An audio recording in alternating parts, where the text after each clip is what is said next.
I've got a 1978 John Deere 400.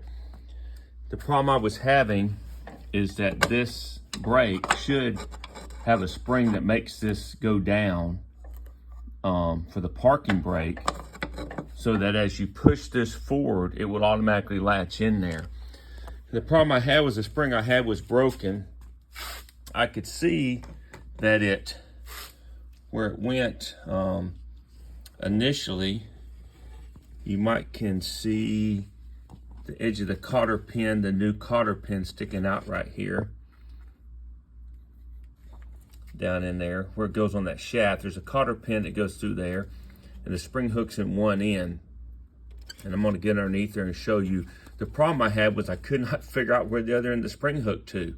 I could not find a hole that was stationary where it would actually go. So I'm gonna get underneath here and show you kind of how that worked out, where it actually connects. Okay, so there you can kind of see the spring, the black spring, the new spring I bought.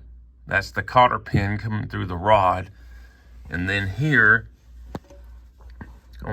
above this piece here, and you can't see it, there's a ear that slides out.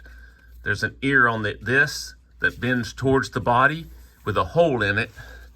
And that's where the other cotter, you can barely see the edge of that cotter pin there. And the eye for that cotter pin goes through, and then that's where your spring connects to. You can see the spring in there.